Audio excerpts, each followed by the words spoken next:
የሰው ልጅ በምድር ላይ ሲኖር ጌታዬና አምላኬ ብሎ የሚከተለው ፈጣሪ እንዳለ ሁሉ በሁሉም ሃይማኖቶች በሚባል ደረጃ የጥፋት ምንጭና የመጥፎ ክስተቶች ዋነኛ መንስኤ የሆነው ሰይጣን ምስሉ በየገጾቹ ላይ የሰፈሩበት ዛቻና ቃላቱ ወግ ይዘው በአስገራሚ ሁኔታ የተሰነዱበት መጽሐፍ እንደጻፈና መጽሐፍ እንዳለው ስንሰማ መረበሻችን የማይቀር ሲሆን፣ ታዲያ በመንፈስ የምናውቀው ሰይጣን እንዴት ብሎ መጽሐፍ ሊጽፍ ቻለ? ምንስ ብሎ ጻፈ? የሚለውን ጥያቄ ለመመለስ ወደ ስዊድን ስቶክሆልም ናሽናል ላይብረሪ መሄድ ይኖርብናል።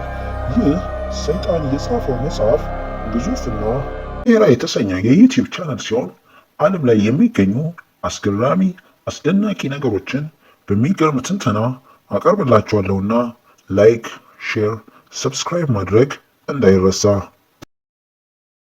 92 ሳንቲሜትር የሚረዝም ሲሆን መጽሐፉ በ13ኛው ክፍለ ዘመን እንደተጻፈ ይነገርለት እንጂ ተመራማሪዎቹ ያገኙት እጅግ አወዛጋቢ የምርመራ ውጤት ስለተጻፈበት ዘመን ከመላምት በስተቀር እንዲህ ነው ሊሉ አልቻሉም።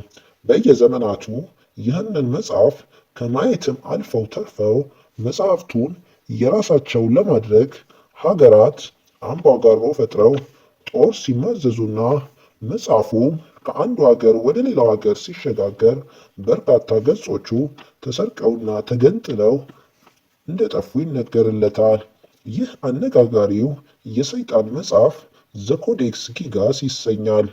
መጽሐፉ ከሰይጣን ክታብ እንጨት የተሰራና በቆዳ የተሸፈነ ልባጥ የተዘጋጀ ሲሆን መጽሐፉ 92 ሴንቲሜትር ቁመት በ50 ሴንቲሜትር ስፋትና 300 ገጾች እንደነበሩት በትንሹ የ160 አህዮች ቆዳ መጠቀሙ ይነገራል።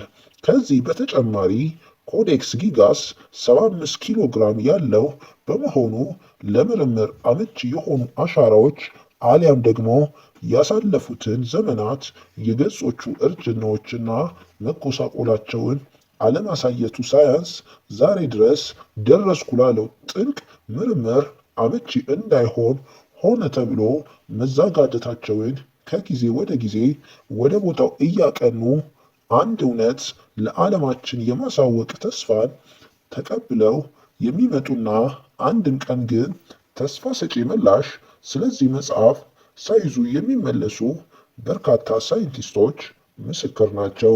ኮዴክስ ጊጋስ የተባለው መጽሐፍ ለማየት አስቸጋሪ በሆኑ ቀለማት የተጻፈ ሲሆን የቃላቱ የመጀመሪያ ፊደላት በተለይ ቀለማት መጻፋቸው እንደየመልእክታቸው ይዘት ቀለም እንደተመረጠላቸው ያስታውቃሉ።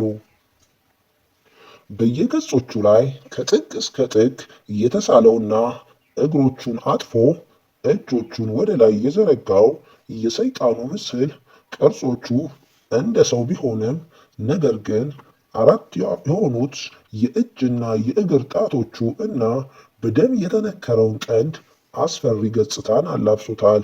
ከጀርባው በጨለማ አምሳል ትንሽ የእሳት ሰደድ የፈነጠቀች የሚመስል ያየ ድንጋጤና ፍርሃቱ ይጨምርበታል። በኮዴክስ ጊጋስ መጽሐፍ ዙሪያ በርካታና አሰልቺ ምርምር ያደረጉ በርካታ ሰዎች አንድ ስለ መጽሐፉ መረዳትና ማወቅ የቻልነው እውነት ቢኖር መጽሐፉ በአንድ ጀንበር በሰዓታት ውስጥ ተጽፎ ያለቀ እንደሆነ አረጋግጠናል ብለዋል። ይህንንም ከሰይጣን ውጪ ማን ሊያደርገው ይችላል ብለው ቢሟገቱም ካላየን አላምንም የሚለው ሳይንስ ግን መላምታቸውን ለባለሙያዎች አከራካሪ ርዕስ አድርጎ ለመቅረት ተገዷል። ከባለቤቱ ከሰይጣን ምስሎች ውጭ በአንድ ገጽ ላይ የገነትና የምድርን ምሳሌ በስዕል ያስቀመጠው መጽሐፉ ገነትን በወርቃማ ቀለም በብርሃን ሲገልጸው፣ ምድርን ደግሞ በፀሐይና በከዋክብት መስሎ አኑሯታል። በዚህም የመልካምና የመጥፎ ዓለማትን በማወጅ ነው የሚል ግምት ተሰጥቶት ቢያልፍም ዛሬም በዚህ የሰይጣን መጽሐፍ ላይ የገነትና የምድር ምሳሌ ሆነው የተሳሉት አወዛጋቢነትን አስከትሏል። ወደ ጫፉ በኩል የተሰነጠቁ ሁለት መንታ ምላሶች ያሉት ከጽሑፎቹ ቀጣይ ገጾች ውጪ የሚገኙት የሰይጣኑ ምስሎች የያዟቸው አስፈሪ የሰይጣኑ ምስሎች ሰይጣንም ስለ ስራዎቹ ሊነግረን ይሆናል በማለት ይከራከራሉ። ስለ ኮዴክስ ጊጋስ የሚነገር አንድ አፈ ታሪክ አለ። አፈ ታሪኩ አንድ የሚኖርበትን ገዳም ሕግ ያፈረሰ የጥንት ዘመን መነኩሴ ለሰራው ኃጢአት ቅጣት በቆመበት ደርቆ እንዲቀር ስለተረገመ በዚህ እርግማን ተገትሮ የቆመው መነኩሴ ቅጣቱ እንዲቀልለት ስለ እርግማኑ ሲማጸን ምሕረት እንዲደረግለት በአንድ ጀንበር በገዳሙ ብቻ ሳይሆን ለዓለም ሊጠቅም የሚችል ዕውቀት የያዘ ትልቅ መጽሐፍ ከጻፈ ቅጣቱ እንደሚቀልለት ይነገረዋል። ታዲያ መጽሐፉን መጻፍ የጀመረው መነኩሴ እኩለ ሌሊት ላይ ድካም ተሰምቶት ስራውን በአንድ ቀን ሰርቶ መጨረስ እንደማይችል ሲረዳ እርዳታ ያስፈልገኛል፣ ለዚህም ያስቀየምኩት ፈጣሪ ከጎኔ ይቆም ዘንድ ጸሎትና ልመናውን ለፈጣሪ ሳይሆን ለክፋት አለቃ ለሰይጣን ለሉሲፈር መጻፌን አስጨርሰኝ በማለት ሲማጸነው፣ በዚህም ነፍሴን ውሰዳትና መጻፌን አንተው ጀምረህ አንተው ጨርስ ሲል ይጠይቃል። ይህንንም ተከትሎ ሰይጣን በሰውየው ተገልጦ ይህንን መሳይ መጽሐፍ ጻፈ ይባላል። ግን ይህ አፈታሪክ ነው። ለበርካታ ሰዎች የማይታመን አፈታሪክ። የሳይንሱ ዓለም ስለ መጽሐፉ እርግጡን መናገር ባይችልም ይህንን ታሪክ ነገሮችን ለማገጣጠም የተነገረ የፈጠራ ታሪክ ነው በማለት አፈ ታሪኩን አጣጥሎታል።